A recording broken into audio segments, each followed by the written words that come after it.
भगवान से भी बढ़कर के भगवान का नाम है। भगवान के नामों के जपने का फल अनंत है। आप जो चाहोगे वो प्राप्त हो जाएगा। नाम जप का फल इतना ही है, ऐसा वर्णन करना असंभव है।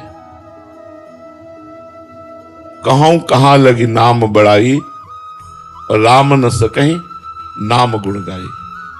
भगवान के नाम का इतना फल है कि स्वयं भगवान भी यदि नाम के जप का फल का वर्णन करना चाहें तो नहीं कर सकते हैं।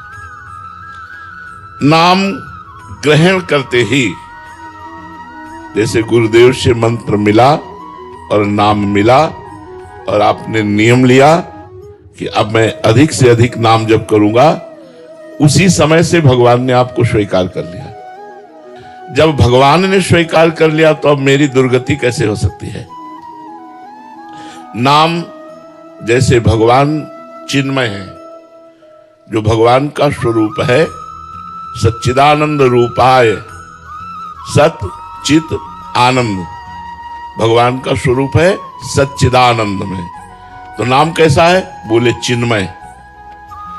ऐसा चिन्मय नाम है कि सच्चिदानंद भगवान को अधीन कर ले।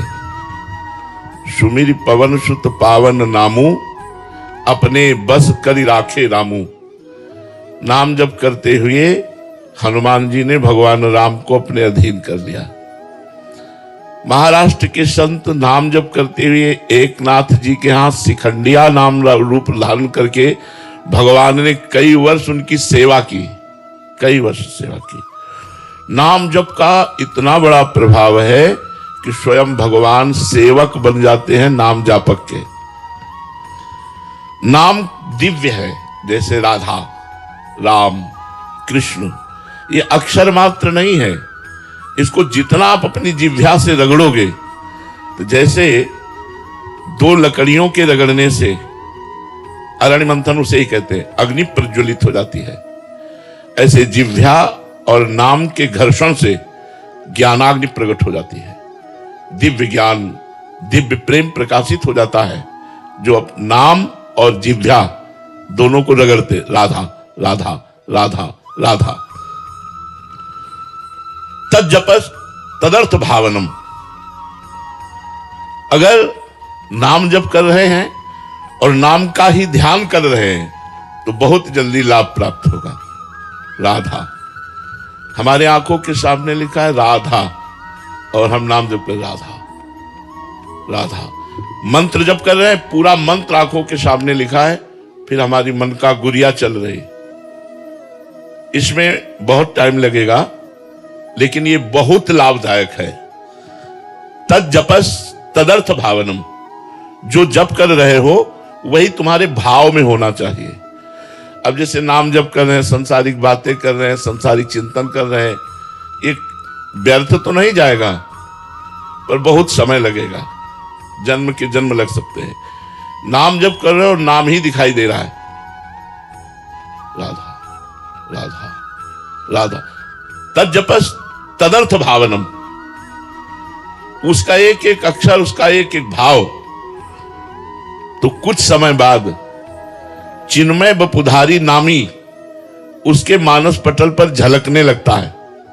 नाम जापक के सामने देख रहा है प्रिया प्रीतम भावना में, पुलकित हो रहा है, रोमांचित हो रहा है, अश्रुधारा बहने लगती है। एकांत में रोना आता है। जब आप खूब जप करो तो एकांत में रोना आता है। नाम जप करते समय यदि कहीं नामी का ध्यान हो, जैसे हरिवंश महाप्रभु ने कहा, सब सोहित निष्कामति श्री वृंदावन विश्राम, श्री राधा वल्लभ लाल को हृदय ध्यान मुख नाम। हृदय में देखा प्रफुल्लित वपु मुस्कुराते हुए राधा वल्लभ लाल जी, और मुख से राधा वल्लभ श्री हरिवंश, राधा वल्लभ श्री हरिवंश। जीवन कृतार्थ हो जाएगा। नाम और नामों का शब्द, इसमें बड़ी सामर्थ्य है। जैसे हमने कहा राधा, यद्यपि अपार सामर्थ्य राधा राधा, लेकिन राधा शब्द जब हम लिखते हैं अपने मानस पटल पर और राधा नाम उच्चारण करते हैं तो बहुत बड़ी सामर्थ्य हो जाती है, बहुत बड़ा संयोग बन जाता है, बहुत बड़ा हमारे अंदर ऊर्जा शक्ति का संचालन होने लगता है जब हम नाम का ध्यान करते हुए नाम का जप करते हैं। नाम की जो प्रभुता है, महिमा है, अनुभव संपन्न संतों और साधकों ने वर्णन किए हैं। बड़े बड़े महापुरुष हुए हैं इसी नाम के बल से। गोस्वामी जी ने तो नाम को, राम नाम को राम जी से भी बढ़कर के माना है। उन्होंने कहा भी है कि वो कोई बिरला नाम जापक होगा जो भगवान से भी बढ़कर भगवान के नाम को प्यार करता है। भाई जी से हनुमान प्रसाद पोद्दार जी ने कहा कि यदि भगवान स्वयं खड़े हों और नाम जब छोड़ने की बात, छूटने की बात हो तो नाम जब मत छोड़ना, भगवान चले जाएं तो चले जाएं। क्योंकि जैसे डोरी और पतंग, नाम है डोरी, भगवान है पतंग। अगर डोरी छूट गई तो पतंग हाथ आने वाली नहीं, अगर डोरी हाथ में है तो जाए पतंग कहां जाएगी, वो तोड़ के वही आएगी। नाम यस्मिन् न्यस्तमतिर न याति नरकम स्वर्गोपि यच्चिंतने, जिसका नरक जाना निश्चित हो चुका है, ऐसे पाप हो गए हैं और उसने शुरू कर दिया नाम जपना, तो निश्चित समझो उसके लिए नरक का द्वार बंद हो गया। भले वो 100-200 बार ही नाम जप करता हो। विश्वास करो, विश्वास से ही भक्ति बढ़ती है, विश्वास से ही भगवान की प्राप्ति होती है। बिन विश्वास भगति नहीं, ते बिन द्रमहि न राम, और राम कृपा बिनु सपने जीव न लह विश्राम। जिसका नरक जाना निश्चित हो चुका है, अगर उसने नाम जप करना शुरू कर दिया 100-200 बार भी, तो नरक का दरवाजा उसके लिए बंद हो गया। वो कह रहे स्वर्गोपि चिंतने, यदि वो चिंतन करेगा कि मुझे स्वर्ग मिल जाए तो स्वर्ग मिल जाएगा। और विघ्नो यत्र निवेशितात्म मनसो ब्रह्मोपि लोकोत्पकः, यदि वो चाहेगा तो ब्रह्मलोक भी प्राप्त हो जाएगा, कोई विघ्न नहीं पड़ेगा। मुक्तिम चेतसि यः, अगर वो चाहेगा तो मोक्ष भी प्राप्त हो जाएगा। स्थितो अमलध्याम पुंसाम ददात्यव्ययः किम चित्रम यदगम प्रयाति विलयम तच्चाच्युते कीर्तिते, अगर वो चाहेगा तो कीर्तिवान भगवान श्री हरि से प्रेम भी हो जाएगा।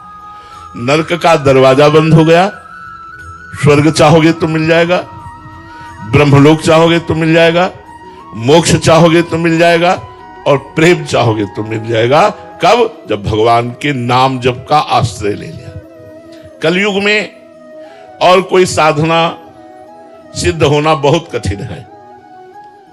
जैसे अष्टांग योग है, सांख्य योग है, बड़ा कठिन है, और उन सबका फल मोक्ष है। बिना श्रम के, बिना कठिनता के, बिना विशेष नियमों के पालन के प्रेम तक की प्राप्ति कराने वाला, मोक्ष प्रदान करने वाला, ब्रह्मलोक प्रदान करने वाला, स्वर्ग प्रदान करने वाला भगवान का नाम है। नाम के द्वारा सैकड़ों जन्मों की पाप राशि को हम भस्म कर देते हैं। ये जो नाम अभी जप रहे हैं आप, और नाम जपने में आपको सुख नहीं मिल रहा है, उसका कारण पूर्व जन्म के पाप है। जब हम हठ पूर्वक निरंतर अधिक से अधिक नाम जप करेंगे तो हमारे इस जन्म के पाप और पूर्व जन्म के भी पाप नष्ट हो जाएंगे। ध्यान से सुनिएगा, बहुत कीमती समय है और बहुत पावन जगह में बैठे हुए हैं। जब आपका अधिक से अधिक नाम जप चलेगा तो इस जन्म के और पूर्व जन्म के पाप, जे ही पाप नष्ट हुए, तभी आपके हृदय में एक आनंद छाएगा, एक अलौकिक आनंद। फिर नाम छोड़ने का मन नहीं होगा। अगर नाम छूटने की बात आएगी तो आपको भय लगेगा, डर लगेगा, जलन पैदा हो जाएगी। तद विस्मरणेन परम व्याकुलते थी। यहां तक कि त्रिभुवन की राजलक्ष्मी देने पर भी आधे पल के लिए अपने प्रभु का सुमिरन न छोड़े वही महाभागवत है।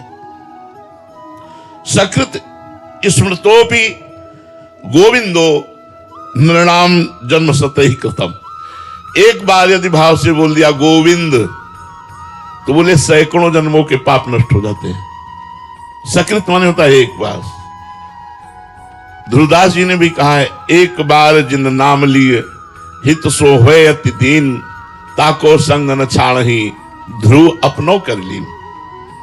पाप राशिम दहत्याशु तूल राशि मिवानला। बोले उसके पाप कैसे नष्ट हो जाते हैं? जैसे पहाड़ लगा हो रुई का और उसमें आग लगा दी जाए तो एक क्षण में भस्म हो जाता है, ऐसे गोविंद गोविंद हरे मुरारे, गोविंद गोविंद मुकुंद कृष्ण, गोविंद गोविंद रथांग पाणे, गोविंद दामोदर माधवेति। जो भगवान के गोविंद गोविंद, राधा राधा, राम राम, कृष्ण कृष्ण, हरि हरि ऐसे नामों को जपता रहता है तो राशि के राशि पाप उसके ऐसे नष्ट हो जाते हैं जैसे पहाड़ लगा हो रुई का और एक दिया सलाई लगाओ तो पूरा पहाड़ भस्म हो गया रुई का। ऐसे कह रहे हैं तूल राशि मिवा नलहा। तूल कहते हैं रुई को, मिवा नलहा माने अग्नि यु, जैसे अग्नि स्पर्श होते ही वो देर न लगा सेकंड में भस्म हो गया। ऐसे ही भगवान का नाम उच्चारण कर। तो आप प्रश्न कर सकते हैं, हम तो बहुत समय से नाम जप कर रहे हैं, फिर हमारे पाप नष्ट क्यों नहीं हो रहे? क्योंकि हमारे कोई 100 जन्म के ही पाप नहीं है, अनंत जन्मों के पाप हैं। जब से सृष्टि हुई तब से आज तक के हमारे पाप सब जमा है। अगर वो नष्ट हो गए होते तो हमें भगवत प्राप्ति हो गई होती। इसलिए नाम स्मरण धैर्य पूर्वक करो। बिल्कुल मत सोचो फल मिला कि नहीं मिला, मिलेगा कि नहीं मिलेगा। मैं नाम जप कर रहा हूं, पता नहीं प्रभु को पता है कि नहीं कि मैं नाम जप कर रहा हूं। उनका एक एक सेकंड का हिसाब मिलेगा। एक एक पल वो आपको देख रहे हैं कि आप उनका नाम जप कर रहे हैं। जो आपके जीवन में कष्ट आ रहा है वो स्वयं भेज रहे हैं आपको निष्पाप करने के लिए। आप धैर्य पूर्वक नाम जप कीजिए।